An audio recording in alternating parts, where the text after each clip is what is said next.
Komnas HAM sudah mengeluarkan hasil investigasi tentang kejadian di Tol Cikampek. Kejadian itu menyebabkan 6 orang Laskar Khusus FPI tewas. Ada satu rekomendasi Komnas HAM yang membuat kita bingung. Katanya ada pelanggaran HAM pada kejadian itu. Sebetulnya begini, setiap tindakan yang secara sengaja hingga menyebabkan hilangnya nyawa orang, ya memang bisa dikategorikan sebagai pelanggaran HAM. Tapi asal kita tahu ya, undang-undang memberi ruang lain. Bila kejadian itu terjadi karena pembelaan diri, misalnya karena nggak ada cara lain untuk menghentikan ancaman yang berbahaya, itu dibolehkan oleh undang-undang.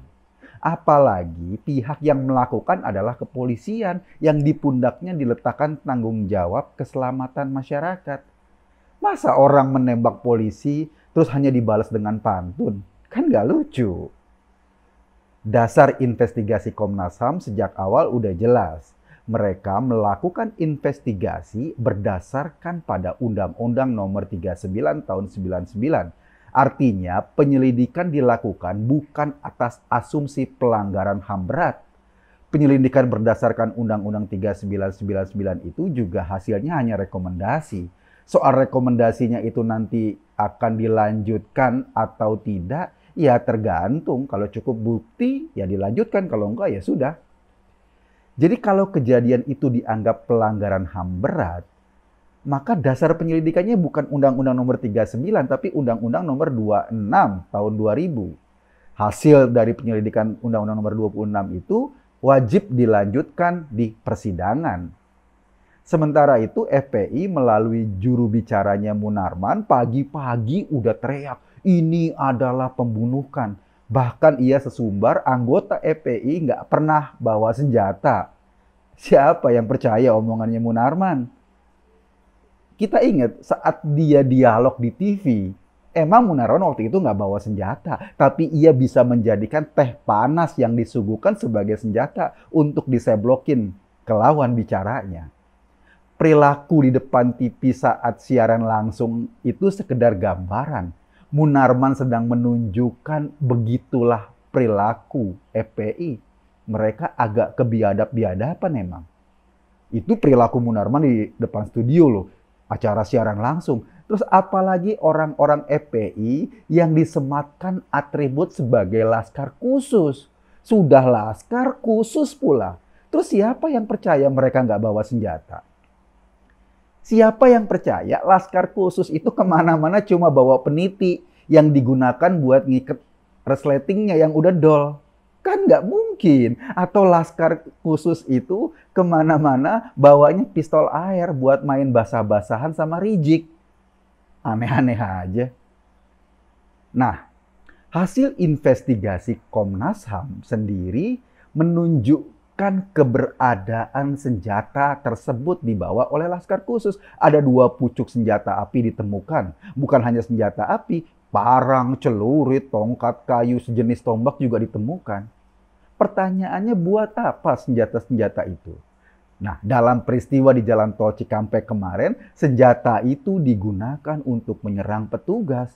Bukti mesiu, arah tembakan, proyektil peluru, dan kerusakan pada mobil petugas itu udah jelas membuktikan serangan tersebut. Lalu ketika petugas diserang, apa mereka diam aja? Ya enggak. Kali ini yang diserang FPI ya petugas polisi, bukan jemaah gereja yang lemah dan minoritas. Atau bukannya pemilik warung yang menggigil ketakutan ketika diserbu oleh preman berjubah. Yang diserang ini sekarang polisi. Dan kita tahu polisi adalah lembaga yang oleh negara diberi wewenang untuk mengambil tindakan tegas apabila ada penjahat yang berbuat berlebihan atau bahkan menyerang dengan senjata api. Komnas HAM sendiri ini dalam rekomendasinya menyorot khusus soal kepemilikan senjata Laskar FPI ini.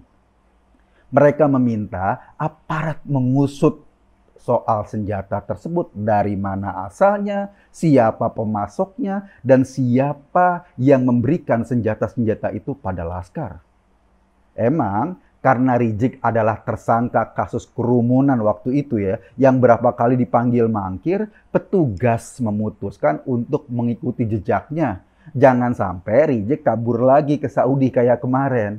Jadi tugas petugas yang membuntuti Rizik.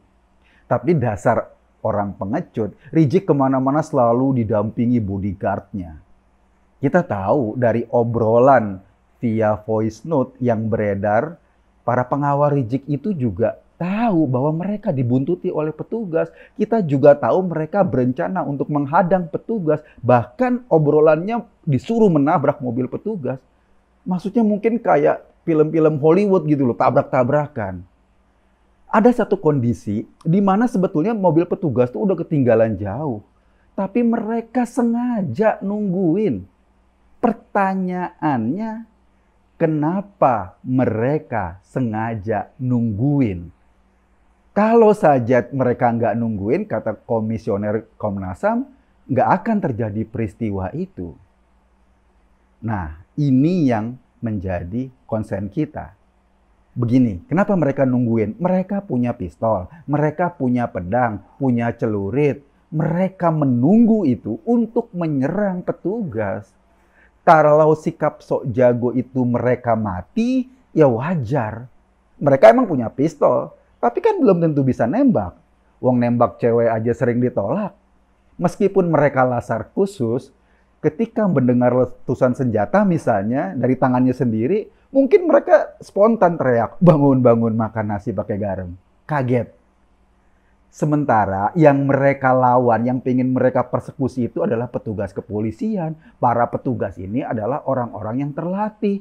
Mereka terbiasa memegang senjata. Akibatnya ya lewatlah para laskar khusus itu. Lalu apakah tindakan kepolisian itu tergolong tindakan pidana dan bisa dihukum? Ya belum tentu. Sekali lagi petugas diberi ruang oleh undang-undang untuk mengambil tindakan terukur apabila jiwanya terancam. Terlepas dari 6 orang yang tewas, konsen kita sebetulnya adalah soal kepemilikan senjata itu. Itu juga yang menjadi rekomendasi Komnas HAM. Lo bayangin, ada segerombolan orang yang terbiasa melakukan kekerasan, sering sweeping, sering kali mengungkapkan ujaran kebencian. Terus mereka punya senjata api yang bisa ditembakkan kepada siapa saja, yang bisa membunuh siapa saja.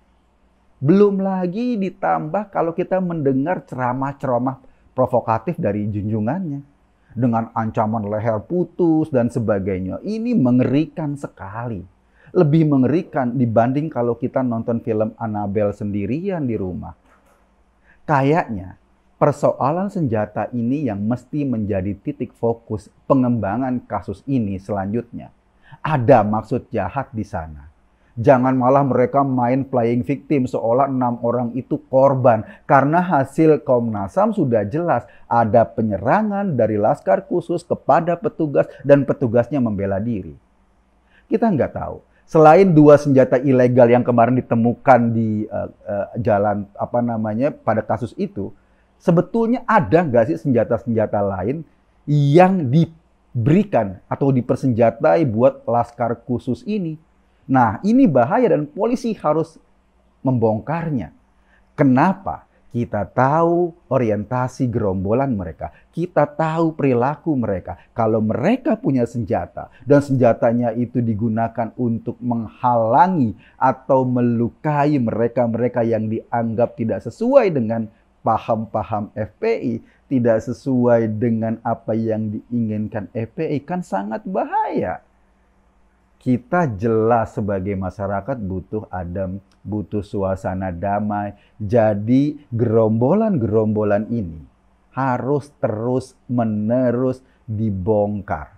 Senjata-senjata ini harus terus-menerus dilacak. Jangan sampai masyarakat merasa terancam keselamatannya karena ada sekelompok masyarakat yang jelas-jelas menyebarkan permusuhan, yang jelas-jelas menyebarkan kebencian, yang jelas-jelas mengancam keselamatan banyak orang. Mereka pegang senjata. Nah, saya hanya mengajak Anda berpikir. Kesimpulannya ya terserah Anda. Terima kasih.